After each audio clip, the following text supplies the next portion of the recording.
जय हिंद दोस्तों। The peak institute के यूट्यूब चैनल पर मैं से आपका हार्दिक स्वागत। तो दोस्तों, आज का जो हमारा टॉपिक है, भारतीय संविधान के स्रोत टॉपिक है। तो इस टॉपिक को आज हम समझने का प्रयास करेंगे और कैसे एग्जाम में इससे क्वेश्चन पूछे जाते हैं। तो भारतीय संविधान टॉपिक है, क्यों इम्पोर्टेंट है? क्योंकि जब संविधान बना था तो किन देशों के संविधान से क्या क्या भारत के संविधान में ऐड किया गया था। तो इस वीडियो के माध्यम से हम उसे समझने का प्रयास करेंगे। तो आइए देखिए, जैसे बात करते हैं, सबसे पहले अमेरिका के संविधान से क्या लिया गया है। तो न्यायपालिका की जो स्वतंत्रता है, यह कहाँ से ली गई है? अमेरिका के संविधान से बात ली गई है। अगर हम बात करें न्यायिक समीक्षा या न्यायिक पुनर्विलोकन की बात करें, इन दोनों को एक साथ देखते हैं, तो यह भी कहाँ से लिया गया है? अमेरिका के संविधान से लिया गया है। और राष्ट्रपति को हटाने के लिए जो महाभियोग की प्रक्रिया अनुच्छेद 61 में जिसका प्रावधान है, जब राष्ट्रपति को उसके पद से हटाया जाता है तो महाभियोग की प्रक्रिया के थ्रू हटाया जाता है, वह भी प्रावधान कहाँ से लिया गया है? अमेरिका के संविधान से लिया गया है। अगर हम बात करें प्रस्तावना की, तो जो प्रस्तावना है यह भी अमेरिका के संविधान से लिया गया है, जबकि जो प्रस्तावना की भाषा है यह ऑस्ट्रेलिया के संविधान से ली गई है। अगर हम बात करें उपराष्ट्रपति का जो पद है, उपराष्ट्रपति का पद जिसका उल्लेख अनुच्छेद 63 में किया गया है, तो यह भी अमेरिका के संविधान से लिया गया है। विधियों के समान संरक्षण का अधिकार, यह भी कहाँ से लिया गया है? अमेरिका के संविधान से। और मूल अधिकार की बात करें अर्थात तो मौलिक अधिकार, जिसका उल्लेख अनुच्छेद 12 से लेकर अनुच्छेद 35 तक, तो सभी नागरिकों को उनके अपने अधिकार प्राप्त हैं, तो यह भी अधिकार जो है अमेरिका के संविधान से लिया गया है। अब हम बात करते हैं कि ब्रिटेन के संविधान से भारत के संविधान में क्या क्या ऐड किया। तो संसदीय शासन प्रणाली की यदि हम बात करें, जो हमारी संसदीय शासन प्रणाली है, यह भी ब्रिटेन के संविधान से ली गई है। विधि का शासन, विधि का शासन जो है यह भी कहाँ से लिया गया? अमेरिका से लिया गया है।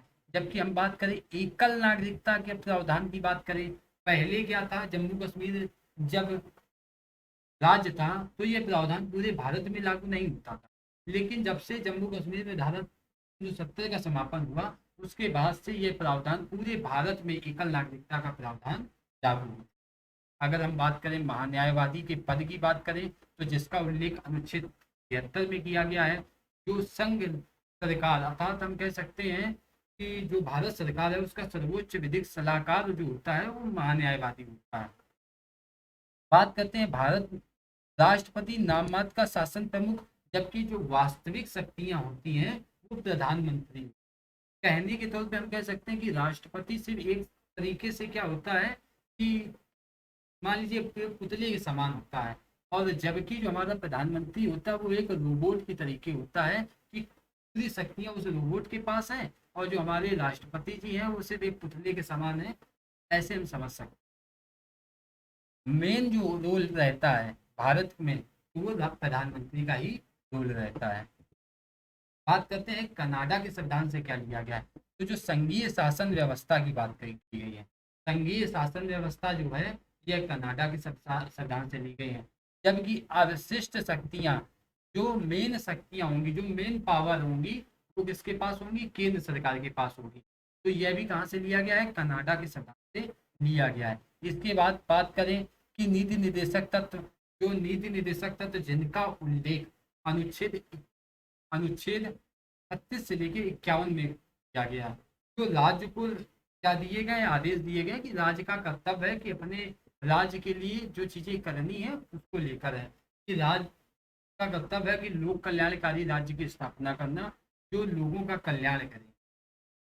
तो इसका प्रावधान जो है ये आयरलैंड के संविधान से लिया गया। अगर हम बात करें राष्ट्रपति द्वारा राज्यसभा में जो 12 सदस्य नॉमिनेट किए जाते हैं, जो मनोनयन जिनका किया जाता है, जो साहित्य, कला, विज्ञान व समाज सेवा के क्षेत्र, तो यह भी प्रावधान आयरलैंड के संविधान से ही लिया गया है।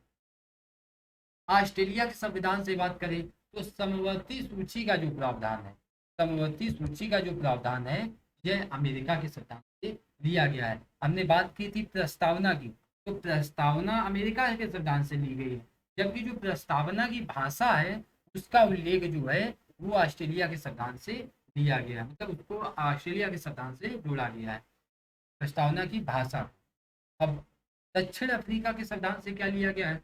तो संविधान संशोधन अनुच्छेद 368 में जो संविधान संशोधन की प्रक्रिया है, वह कहाँ से ली गई है? दक्षिण अफ्रीका के संविधान से ली गई है। अगली स्लाइड पे बढ़ते हैं कि जर्मनी के संविधान से क्या लिया गया है। तो आपातकाल का जो प्रावधान है, आपातकाल का जो प्रावधान है वो जर्मनी के संविधान से लिया गया है।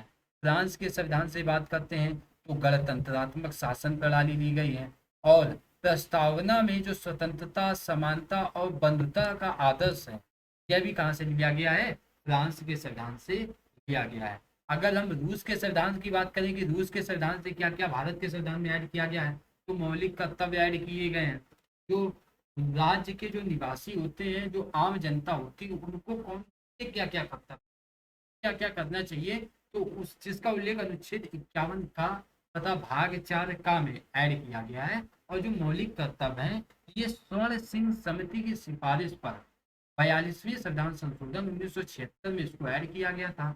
उस टाइम जो हमारे मौलिक कर्तव्य थे, तो उस टाइम मौलिक कर्तव्यों की संख्या 10 थी, परंतु वर्तमान में 11 मौलिक कर्तव्य हो गए, क्योंकि जब 86वां संविधान संशोधन 2002 में हुआ, तो उसमें एक शिक्षा से संबंधित मौलिक कर्तव्य को ऐड किया गया। तो इसलिए अब वर्तमान में अगर हम बात करें कि मौलिक कर्तव्य कितने हैं, तो वर्तमान में मौलिक कर्तव्यों की जो संख्या है वो कितनी है? 11 है।